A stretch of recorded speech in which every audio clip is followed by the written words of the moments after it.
तुम लोगों को साफ दिख रहा है ना?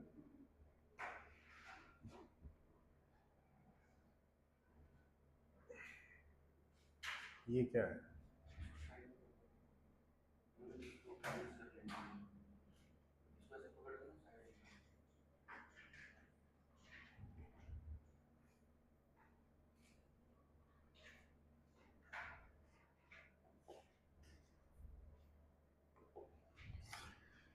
करो शुरू।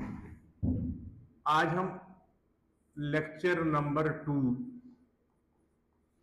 Mole concept. हमने कल क्या पढ़ा था? हमने सबसे पहले पढ़ा था एटम के बारे में, क्योंकि मैंने कहा था मोल कॉन्सेप्ट का टॉपिक पढ़ने के लिए बहुत सारी बेसिक चीजें पता होनी चाहिए। एटम के अंदर इलेक्ट्रॉन, प्रोटॉन, न्यूट्रॉन, इनका मास, मासेस के बारे में। फिर हमने मास के अलावा चार्जेस की बात करी, ठीक है।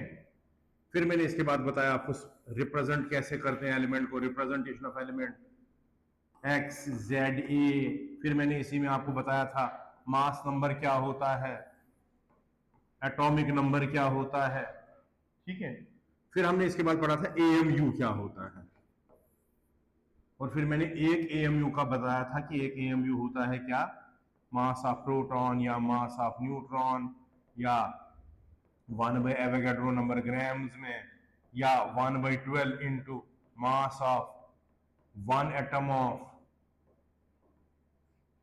कार्बन 12 आइसोटोप, या वही मैंने कहा था निकलता है 1.67 इंटू 10⁻⁻24 ग्राम्स में। ये सारा पढ़ा था, ठीक है। फिर हमने इसके बाद पढ़ा था एटॉमिक मास क्या होता है। ये तीसरी चीज पढ़ी थी। चौथी चीज पढ़ी थी एटॉमिक मास क्या होता है। मैंने कहा था एटॉमिक मास होता है mass of 1 atom of an element. तो वो हमने कहा था, निकाला था, फिर मैंने आपको एक्सप्लेन करके दिखाया था कि अगर किसी एलिमेंट का मास नंबर ए है तो उसका एटॉमिक मास एएमयू आएगा। फिर हमने एग्जाम्पल 2-3 की थी, उसकी याद आ रहा है? और उसको ग्राम में भी कैसे चेंज करते हैं, मल्टीप्लाई करके बाई 1.67 इंटू 10⁻⁻24 ग्राम, तो ग्राम हो केजी हो वो हम कन्वर्ट कर सकते हैं। यहां तक हमने कल पढ़ा था, ठीक है बेटे। अब आज लेक्चर नंबर 2 शुरू करते हैं हम मोल कॉन्सेप्ट का। लेक्चर नंबर 2, सेकंड लेक्चर में अब हमने क्या पढ़ना है। मैंने आपको कल एटॉमिक मास पढ़ाया था, ठीक है बेटे। आप देखो, gram atomic mass, gram atomic mass, gram atomic mass क्या होता है? मैंने कल कहा था एटॉमिक मास होता है किसी भी एलिमेंट के एक एटम का मास, ठीक ठीक बेटे।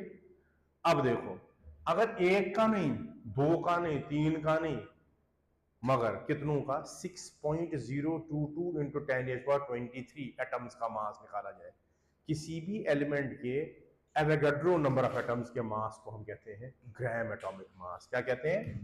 यानी कि हम कह सकते हैं it is mass of 6.022 into 10⁻23, जिसको आप कहते हो एवोगाड्रो नंबर।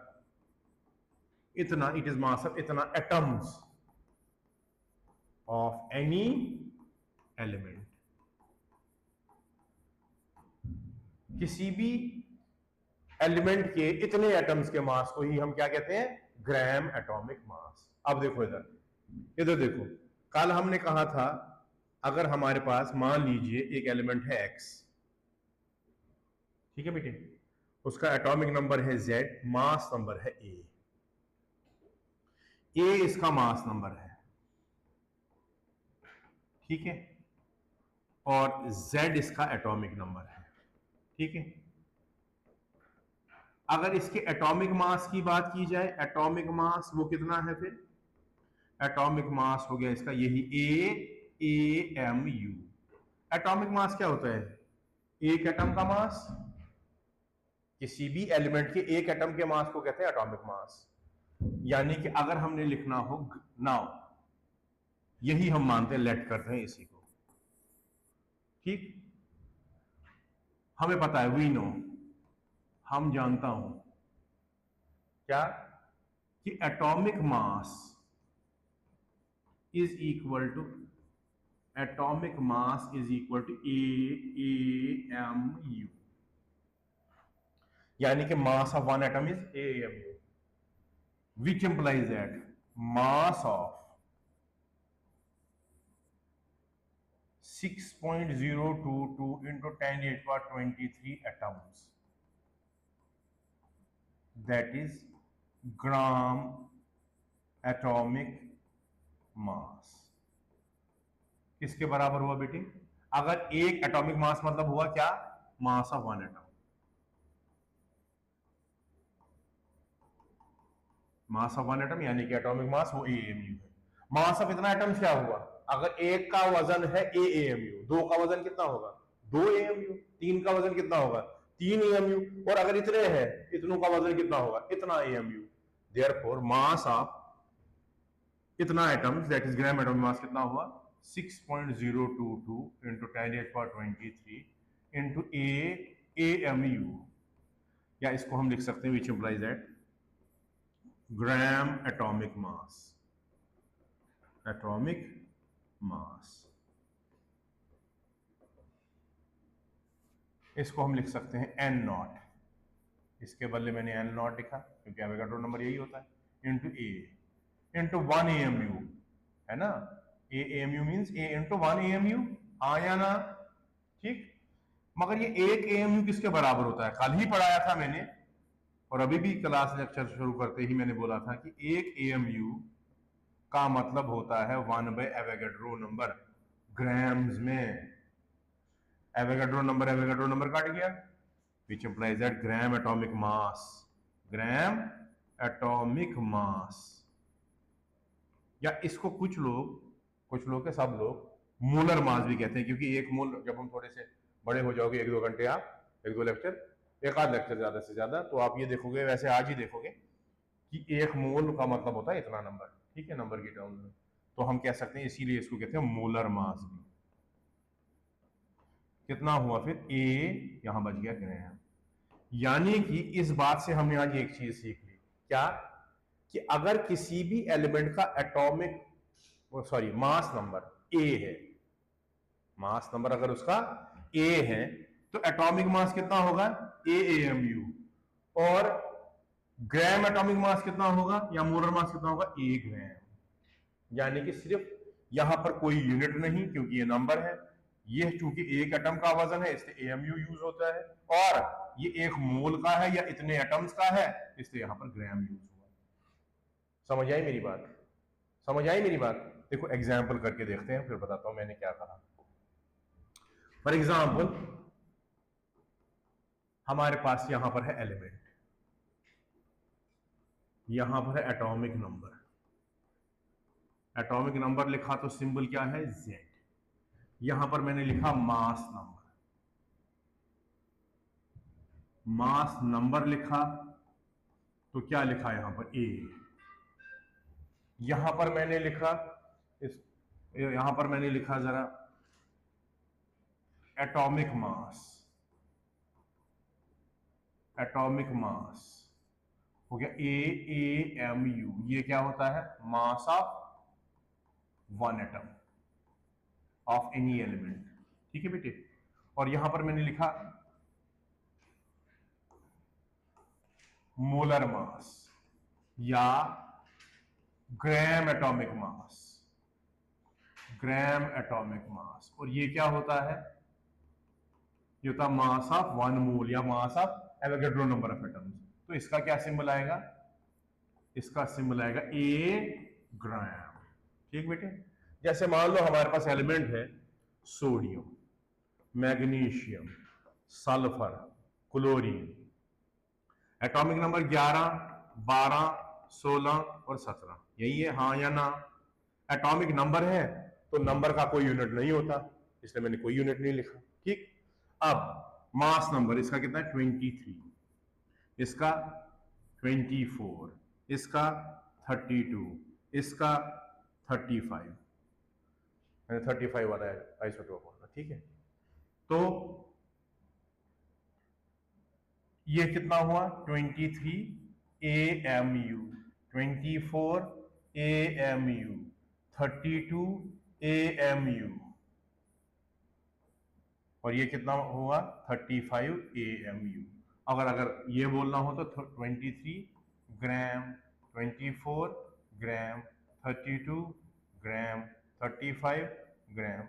अच्छा, क्लोरीन का एक और होता है 35 भी और 37 भी होता है, ये हम पढ़ेंगे ना एवरेज एटॉमिक मास, तब पता चल जाएगा मैं क्या कह रहा हूँ। फिलहाल 37 भी लिखते हैं और 37 AMU। ये एक आइसोटोप, ये दूसरा आइसोटोप होता है 37 ग्राम। ये डिपेंड करता है कौन सा आइसोटोप लेते हैं।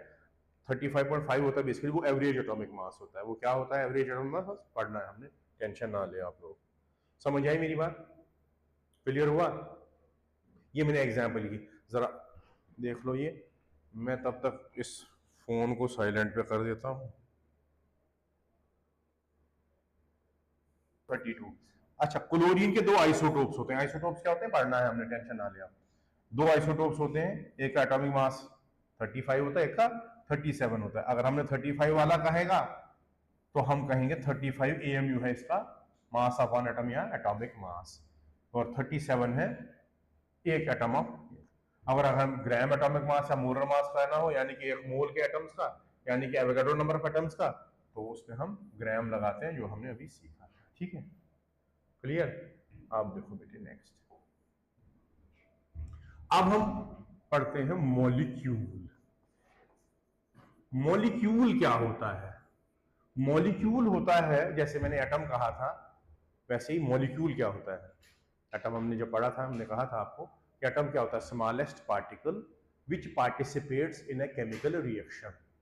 सबसे छोटी चीज जो केमिकल रिएक्शन में हिस्सा ले उसे एटम कहते हैं। फिर हमने एटम के बारे में बाकी चीजें पढ़ी थी, ठीक है, जो हमें मोल कंसेप्ट के न्यूमेरिकल्स में इस्तेमाल करनी होंगी। ठीक, फिर हो गया मॉलिक्यूल। अब मॉलिक्यूल क्या होता है? मॉलिक्यूल भी होता है सबसे छोटा केमिकल सबस्टेंस, मगर जो अकेले भी रह सकता है और रिएक्ट भी कर सकता है।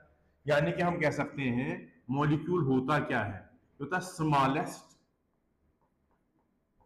chemical substance which can exist independently, जो इंडिपेंडेंटली एग्जिस्ट कर सकता है, as well as it can participate in a chemical reaction। यानी कि वो केमिकल सबस्टेंस जो अकेले भी रह सकता है और केमिकल रिएक्शन में पार्टिसिपेट भी कर सकता है, उसी को हम मॉलिक्यूल कहते हैं। जैसे O2 है, उदाहरण के तौर पे O2 है। ऑक्सीजन अगर आप देखें हवा में, एयर में एज एन O2 रहता है, रिएक्ट थोड़ी करता है एयर में। अगर एयर में O2 रिएक्ट करना शुरू हो गया नाइट्रोजन के साथ, तो हम तो खत्म खेल ही हो जाएगा हमारा, क्योंकि जिंदा ही हम इसी पे हैं। जिसके सहारे जिंदा हो वही खत्म हो गया तो हम कहां जिंदा रहेंगे, इसलिए गुड नाइट हो जाएगी। ठीक है, इसका मतलब हुआ कि ऑक्सीजन जो है वो ऐसे भी एग्जिस्ट करता है। इसके अलावा ऑक्सीजन रिएक्ट भी कर सकता है। मान लो आपने कार्बन के साथ इसको रिएक्ट कराया, जलाया कार्बन को हवा में ऑक्सीजन के साथ, तो कार्बन डाइऑक्साइड बनेगा। यानी कि ये जो ऑक्सीजन है it can exist independently as well as it can participate in a chemical reaction. Any smallest chemical substance which can exist individually as well independently as well as participate in a chemical reaction, उसी को molecule कहते हैं। अब molecule के बाद जैसे हमने atomic mass पढ़ा, वैसे ही अब पढ़ेंगे molecular mass. Molecular mass, molecular mass क्या होता है? मॉलिक्यूलर मास होता है किसी भी मॉलिक्यूल का मास, मगर एक मॉलिक्यूल का mass. Mass of one molecule of a compound या केमिकल एंटाइटी, किसी भी केमिकल एंटाइटी के एक मॉलिक्यूल का mass, it is mass of one molecule of a chemical substance.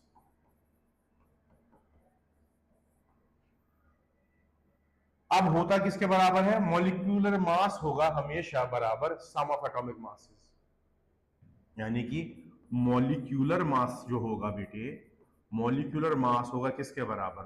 वो होगा सम ऑफ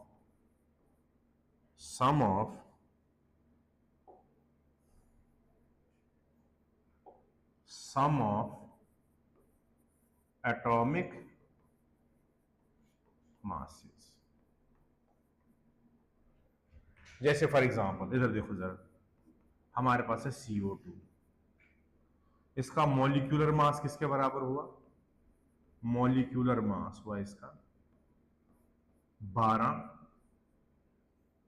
AMU, जो कार्बन का है, कार्बन के एक एटम का है, प्लस 2 इंटू 16 AMU। ये कितना हुआ टोटल?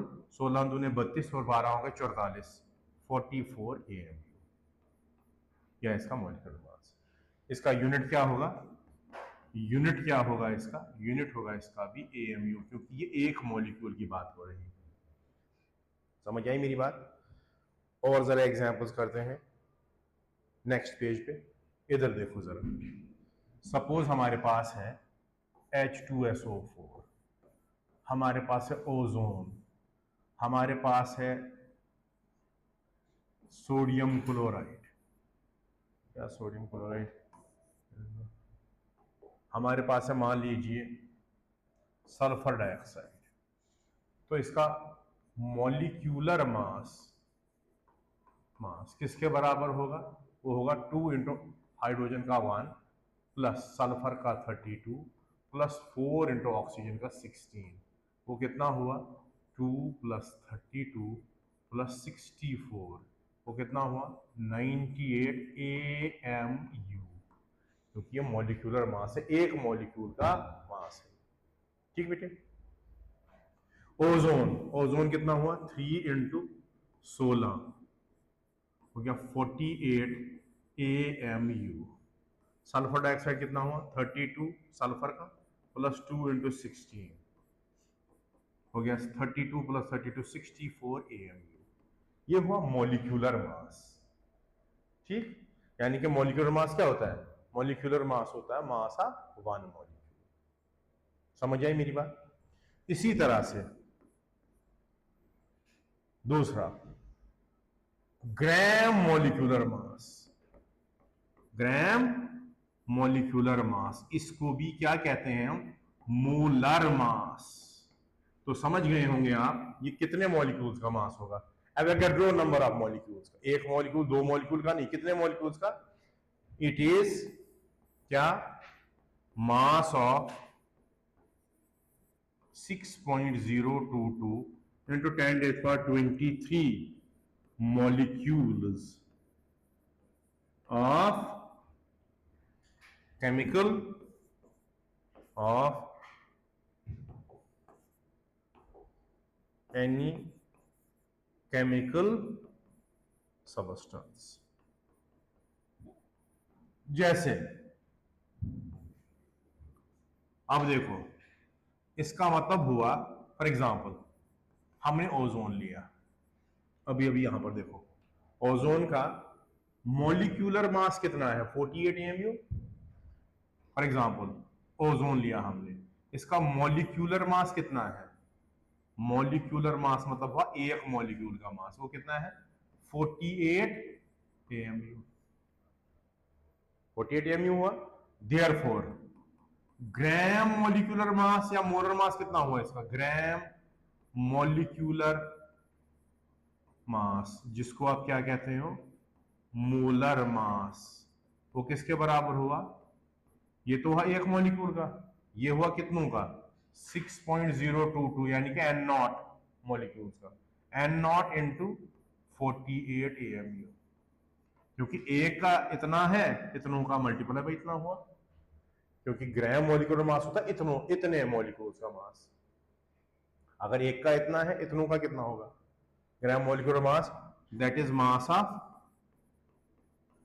N0 मॉलिक्यूल्स, हुआ N0 इंटू दिस, यही हुआ।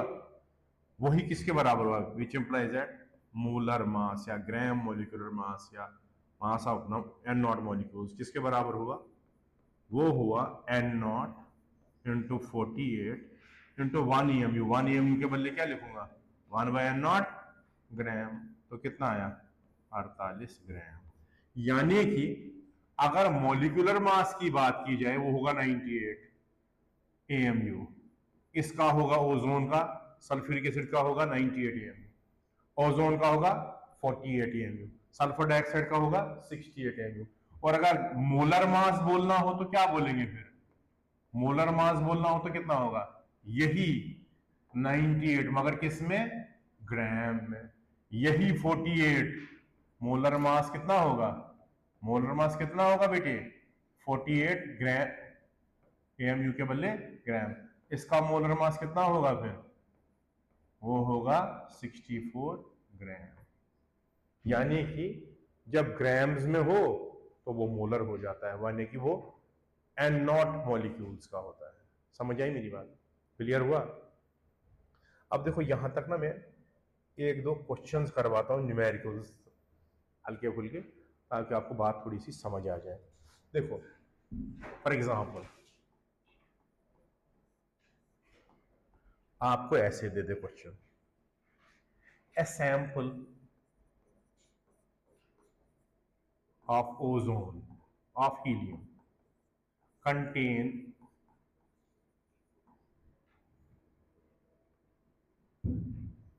64 AMU of it, then number of helium atoms in it will be, ऐसे लिखा गया हीलियम 4 AMU। वो समझ गया एटॉमिक मास का 4 AMU होता है। देखो इधर सुनो जरा मेरी बात ध्यान से। पहले मैं यूनिटी मेथड से आपको दिखाऊंगा करके, फिर एक छोटा सा फार्मूला बन जाएगा इस तरह के क्वेश्चंस का। ठीक है? देखो एटॉमिक मास हीलियम का कितना है? 4 AMU। इसका मतलब क्या होता है? इसका मतलब होता है कि एक एटम जो हीलियम का होगा उसका वजन 4 AMU है। एक एटम जो हीलियम का होगा उसका वजन 4 AMU है, यानी कि 4 AMU means 1 atom. 4 AMU of helium means 1 atom of helium. यही मतलब हुआ ना? यही मैं लिखूंगा। हम जानता हूं क्या? वी कनो क्या? 4 AMU of helium is equal to 1 atom. क्यों? क्योंकि एटॉमिक मास हीलियम का 4 AMU है। एटॉमिक मास का मतलब होता है मास ऑफ 1 एटम। तो 4 AMU हो गया एक एटम के बराबर। 1 AMU कितना हुआ फिर ऑफ हीलियम? वो कितना हुआ? वो हुआ 1/4 एटम्स। हाँ या ना? ठीक? अरे ऐसे देख रहे हो, हाँ या ना? क्लियर हुआ? ऐसे घबराहट हो जाती है मेरे को फिर। विच इंप्लाइज दैट हमारे पास तो 64 AMU है, विच implies that 64 AMU of helium कितना हुआ? 1/4 इंटू 64 एटम्स। कितना हुआ? 16 एटम्स। यानी कि इससे क्या पता चला? जो सैंपल का मास दिया था ना वो ऊपर आया, और जो इसका एटॉमिक मास था वो नीचे आया। इसलिए नंबर ऑफ एटम्स निकालने के लिए क्या पता चला हमें? नंबर ऑफ एटम्स निकालने के लिए पता चला mass of sample bye atomic mass. समझ आई मेरी बात? समझ आई मेरी बात? अब देखो सपोज वो इसी चीज में ऐसे दे देता सवाल। देखो एक सवाल और कराता हूं ताकि आपको पता चले कि यूनिट्स एक तरह के होने चाहिए। देखो सपोज वो बोलेगा number of atoms of helium atoms present in 64 gram of helium. यहां पर लिखेगा हीलियम 4 AMU एटॉमिक मास। अब देखो समस्या क्या पड़ गई? समस्या ये पड़ गई ये दिया है ग्राम में, ये दिया है एएमयू में। यूनिट हमेशा याद रखना चाहिए, न्यूमेरिकल करते टाइम यूनिट यूनिफॉर्म होना चाहिए, एक ही तरह का होना चाहिए, अदरवाइज क्वेश्चन गलत हो जाएगा। चाहे फिजिक्स कर रहे हैं चाहे केमिस्ट्री कर रहे हैं, यूनिट्स हमेशा एक ही तरह के होने चाहिए, यूनिट्स अलग अलग नहीं हो सकते हैं। You can't have different units. ठीक है, अब देखो कैसे करेंगे, इधर देखो जरा बेटे, ध्यान से सुनना जरा, मिठे होकर। ठीक, 1 AMU होता है बराबर Avogadro number of Avogadro number into gram. तो 1 ग्राम कितना हुआ, N0 AMU, हाँ या ना, मल्टीप्लाई कर दिया मैंने। 64 ग्राम कितना हुआ, 64 ग्राम था ना यहाँ पर, वो कितना हुआ 64 N0 AMU, यही हुआ। अब कर लेते हैं ना सवाल एटम्स निकालने के लिए, क्या है फार्मूला, मास जो दिया सैंपल का वो आ गया, अब 64 N0 AMU ग्राम के बदले 64 N0 AMU, और नीचे क्या है 4 AMU, AMU AMU कट गया, ये 16 हो गया 16 N0 एटम्स। समझ आई मेरी बात, N0 के बदले 6.022 इंटू 10⁻23 भी कर सकते हैं। समझ आई बात, क्लियर हुआ। अब देखो इसके बाद, लिख लिया बेटे, बाद में कर लेना, चलो ये तो देखो पहले समझ आई ना, वो मैं फाइल दे दूंगा आपको, फाइल ले लो ये सारी। इसके बाद देखो जरा नेक्स्ट, छोटी छोटी डेफिनेशंस पहले पढ़ते हैं, फिर हम मोल कंसेप्ट को वाकई में शुरू करेंगे मोल की पहली डेफिनेशन से। ठीक है, छोटी छोटी और थोड़ी सी बातें बतानी है हमें। पहली बात, अगर कभी क्वेश्चन में लिखा होता ना ग्राम, ऐसे लिखा होता क्वेश्चन में, देखो कैसे लिखा होता है, find number of gram ions, कुछ दिया होगा क्वेश्चन का डाटा, उसमें बोलेगा नंबर ऑफ ग्राम आयंस निकालो, या ग्राम एटम्स बोलेगा, या ग्राम मॉलिक्यूल्स बोलेगा। हमेशा याद रखना इन सब बातों का मतलब होता है मोल्स, इसका मतलब होता है मोल्स निकालना है, इसका मतलब क्या होता है, मोल्स निकालना है। ठीक, क्लियर। मोल्स कैसे निकालना है क्या है, मैं सिर्फ अंग्रेजी के वर्ड्स का मतलब सिखा रहा हूं आपको, इन छोटी छोटी बातों का मतलब पता होना चाहिए, क्वेश्चन तब हम कर सकते हैं ना, न्यूमेरिकल करना फिर आसान हो जाता है, जब समझ आए तो फिर निकलता है ना, कंसेप्ट होना चाहिए, समझ आना चाहिए तब निकलता है, अदरवाइज मुश्किल हो जाएगा। यानी कि अगर कभी भी ग्राम आयंस निकालने को पूछा उसे, तो क्या निकालने को पूछा, मोल्स। ग्राम एटम्स निकालने को पूछा तो क्या पूछा उसने, ग्राम मॉलिक्यूल्स निकालने को बोला तो ग्राम मॉलिक्यूल्स के टाइम पे वो जो क्वेश्चन में दिया होगा वो मॉलिक्यूल होगा, जैसे H2 होगा, O2 होगा, CO2 होगा, कुछ भी हो सकता है। ग्राम एटम के टाइम पे एटम होगा, जैसे हीलियम बोलेगा वो, या O बोलेगा एटम्स।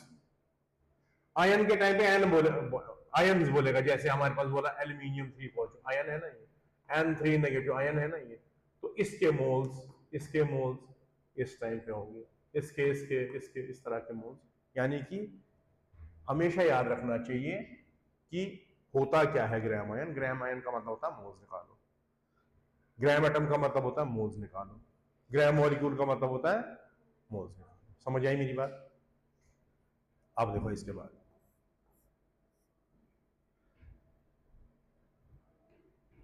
अब कई बार क्वेश्चन में लिखा होता है ऐसे, फाइंड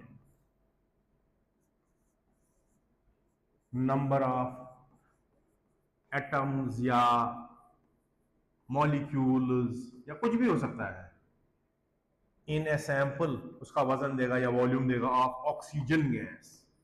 अब जब अंग्रेजी में लिखा होता ना इस तरह से ऑफ ऑक्सीजन, तो अब आपको यह आशंका हो सकती है कि O है कि O2 है। हमेशा याद रखना जब इस तरह के वर्ड्स क्वेश्चनों में लिखा होगा, ऑक्सीजन, नाइट्रोजन, क्लोरीन, हाइड्रोजन, इस तरह से लिखा होगा। इसका मतलब होता है ये वही चीज होता है जो नेचर में एग्जिस्ट करता है। ऑक्सीजन हवा में O होता है कि O2 होता है? O2 होता है, तो आप सीधा ही वैसे लिखेंगे, अदरवाइज वो बोलेगा atom, number of oxygen atom बोलेगा वो। यानी कि जब कभी भी एसटीपी लिखा हो, एसटीपी क्या होता है पढ़ना है हमने, टेंशन ना लें, एसटीपी लिखा हो या कभी अंग्रेजी वर्ड्स लिखे हो, इसका मतलब होता है जैसे एग्जिस्ट करता है। जैसे उसने कहा वाटर, तो वाटर नॉर्मली कैसे एग्जिस्ट करता है? लिक्विड। आप सॉलिड नहीं लिखेंगे, आप वेपर नहीं लिखेंगे जब तक वो कंडीशंस ना दे। ऑक्सीजन हवा में O2 होता है, नाइट्रोजन N2 होता है, दुनिया में फ्लोरीन F2 होता है, क्लोरीन Cl2 होता है, ब्रोमीन Br2 वेपर्स होते हैं। इसी तरह से हमारे पास है हाइड्रोजन H2 होता है, हम H नहीं लिख सकते जब तक वो बोले ना, कंडीशन ना दे वैसे। यानी कि क्वेश्चन करते टाइम यह बातों का ध्यान रखना कि जब वो इस तरह की लैंग्वेज यूज करता है तो आपको समझ आना चाहिए क्या मतलब है। समझ आई मेरी बात? ये बात भी याद रखना। क्लियर? ठीक। यानी कि जब उसने सिंपली ही बोला हो कुछ भी निकालने को और अंग्रेजी वर्ड लिखे हो, अगर ऐसे लिखता तो समझ आ जाता आपको, ऐसे लिखता तो भी समझ आ जाता, लेकिन ऐसे नहीं लिखा है उसने। उसने लिखा कैसे है? ऐसे लैंग्वेज में। ठीक है, तो उस टाइम आपको समझ आना चाहिए कि ये मतलब क्या होता है। क्लियर हुआ यहां तक? हाँ या ना बोले?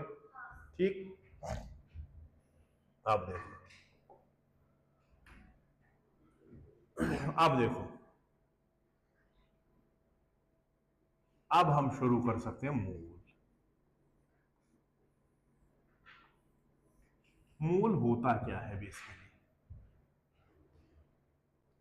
मोल बेसिकली यूनिट या मेथड होता है for measuring chemical substances. Chemical सबस्टेंसेसों को मापने का तरीका होता है मोल।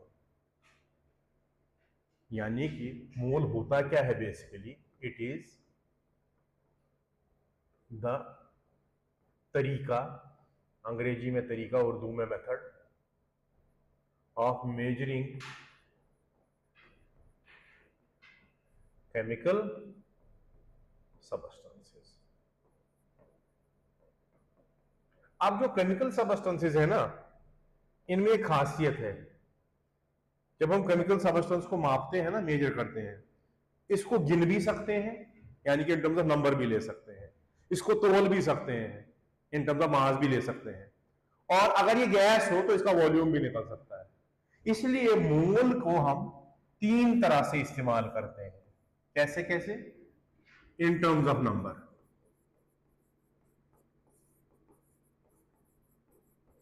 दूसरा इन टर्म्स ऑफ मास,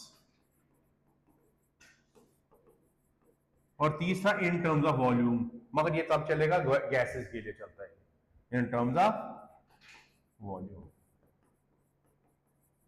तो मोल के की मेजर करने की जो क्वालिटी होती है, मोल से जो हम केमिकल सबस्टेंसेस को मेजर करते हैं, वो मेजर हम कर सकते हैं नंबर, गिनकर भी, नंबर की टर्म्स में, तोल कर भी यानी कि मास की टर्म्स में भी, और वॉल्यूम की टर्म्स में भी, मगर ये होता है इन टर्म्स ऑफ गैसेस।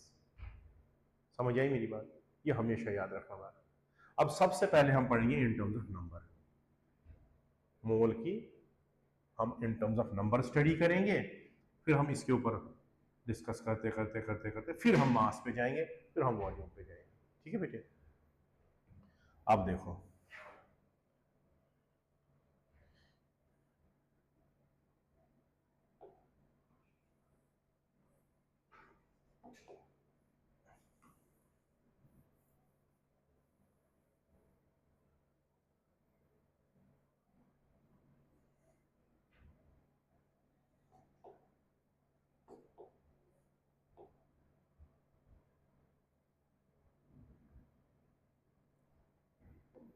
देखो बेटे, अब सबसे पहला in terms of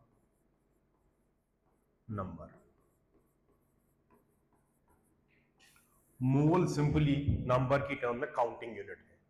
it is simply A counting unit. It is simply accounting unit.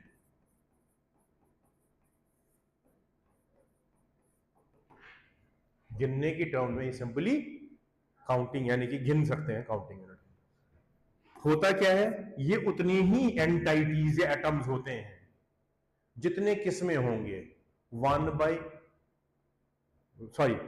Gram of C12 isotope.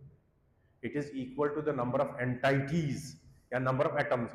Carbon 12 isotope में तो एटम्स होंगे ना कार्बन के, जितने भी कार्बन के एटम्स 12 ग्राम कार्बन में होंगे उसी को 1 मोल कहते हैं, या यूपैक डेफिनेशन।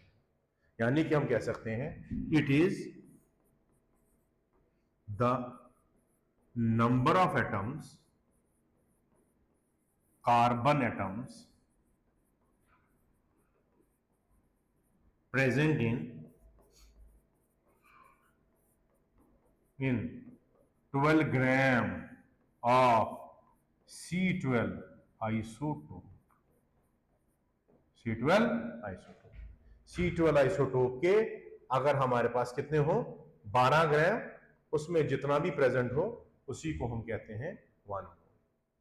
यानी कि हम इस तरह से कह सकते हैं। और पता है ये कितना होता है, ये होता है इक्वल टू N0 Na, यानी कि 6.022 इंटू 10⁻23। यानी कि हम कह सकते हैं किसी भी चीज का 1 मोल अगर गिनना हो तो वो किसके बराबर होता है 6.022 इंटू 10⁻23 ऑफ दैट चीज। सपोज हमें बोलना है 1 मोल खच्चर, वो होते हैं कितने खच्चर 6.022 इंटू 10⁻23। 1 मोल इलेक्ट्रॉन्स, कितने इलेक्ट्रॉन्स हो गए 6.022 into 10⁻23 electrons. 1 mole of atoms, कितने एटम्स हो गए 6.022 इंटू 10⁻23 एटम्स। यानी कि हमेशा याद रखना 1 मोल ऑफ एनी सबस्टेंस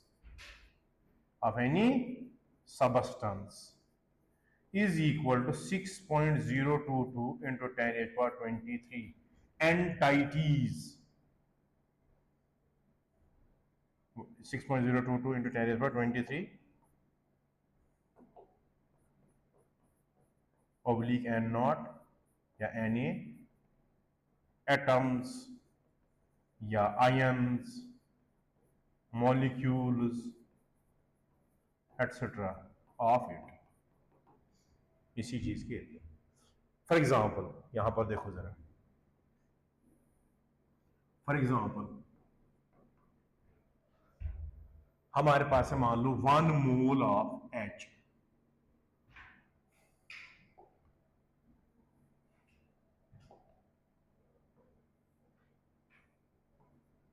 हमारे पास है मान लो 1 मोल ऑफ H।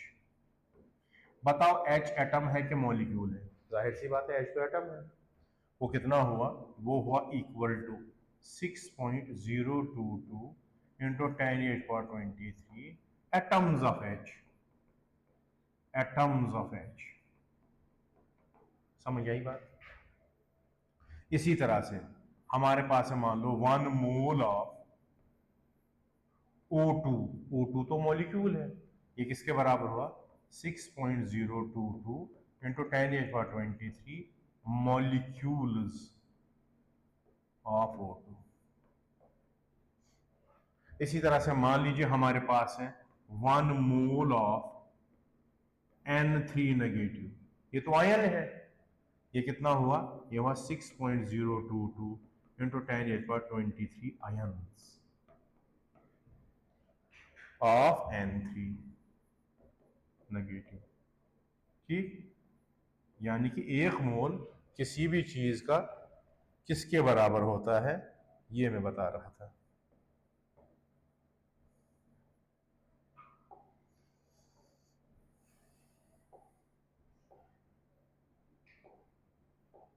ठीक, ये हुआ किसी भी चीज का 1 मोल अगर गिनना हो।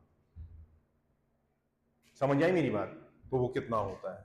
अब जरा नेक्स्ट पेज पे हम कुछ और चीज पहले सीखते हैं, फिर इस नंबर के ऊपर क्वेश्चंस करते हैं। देखो एक वर्ड में बताना चाहता हूं आपको, एटॉमिसिटी। Atomicity city. एटॉमिसिटी क्या होता है? एटॉमिसिटी का मतलब होता है किसी भी मॉलिक्यूल में कितने नंबर ऑफ एटम्स, यानी कि number of atoms present in one molecule. For example, आपके पास है ओजोन। कोई आपसे पूछे ओजोन की एटॉमिसिटी कितनी है, एटॉमिसिटी इसकी कितनी, कितने ऑक्सीजन एटम इसमें? 3। इसकी एटॉमिसिटी 3 हो गई। सपोज हमारे पास है, मान लीजिए कार्बन डाइऑक्साइड, इसमें एटॉमिसिटी ऑफ कार्बन कितनी है? वो 1 है, कार्बन तो एक ही है इसमें। और एटॉमिसिटी ऑफ ऑक्सीजन कितनी है? ऑफ ऑक्सीजन कितनी है? वो 2 है। असली टोटल एटॉमिसिटी कितनी होगी? वो 3 हो गई ना, 2 और 1 3, 3 एटम टोटल है ना। इसी तरह से सपोज हमारे पास है H2SO4, इसमें एटॉमिसिटी ऑफ हाइड्रोजन कितना है बेटे? 2, क्योंकि 2 हाइड्रोजन है, सल्फर 1 है और ऑक्सीजन 4 है। यानी कि हम कह सकते हैं एटॉमिसिटी ऑफ हाइड्रोजन 2 है, एटॉमिसिटी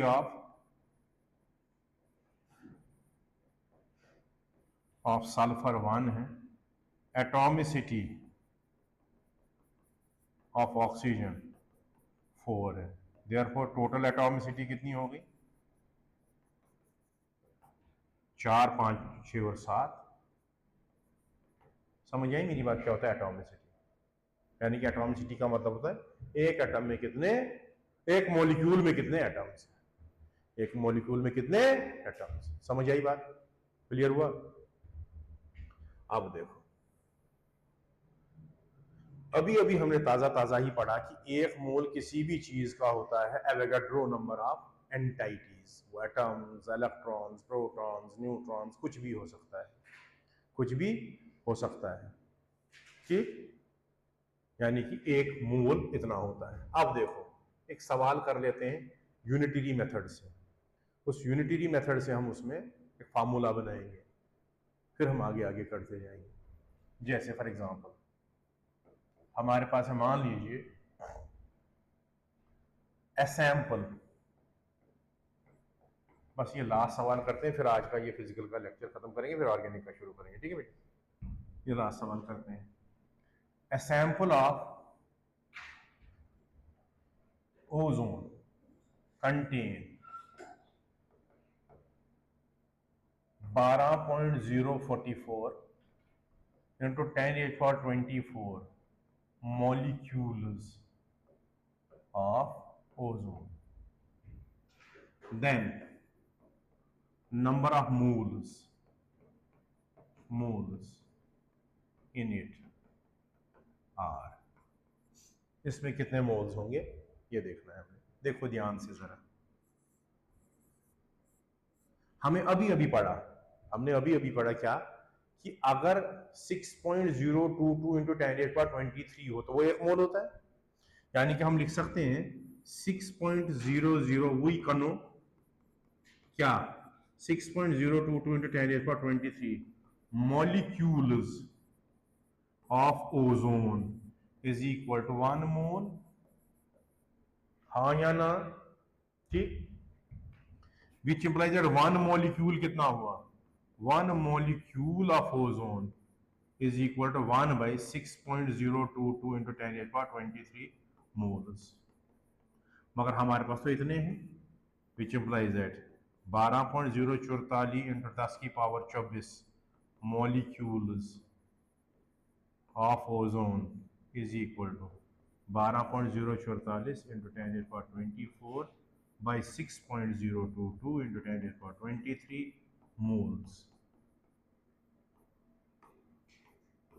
या 20 मोल्स। मतलब मेरा ये है कि अगर कभी नंबर दिया हो, अब ध्यान से सुनना जरा इधर ही, अगर कभी क्वेश्चन में नंबर दिया हो और आपको मोल्स निकालने हो, डिवाइड किससे हुआ? एवोगाड्रो नंबर से, इसलिए मोल्स निकालने की फार्मूला, मोल्स को छोटे एन से डिनोट करते हैं। मोल्स निकालने हो तो नंबर दिया हो, वो होता है नंबर गिवन, नंबर दिया हुआ डिवाइडेड बाय एवोगाड्रो नंबर। ये हमेशा याद रखना। यूनिटरी मेथड से मैंने बता दिया कैसे, मगर ये हमेशा याद रखना। आज के लिए ये लेक्चर खत्म, कल हम लेक्चर 3 से शुरू करेंगे मोल कंसेप्ट का। ठीक है बेटे।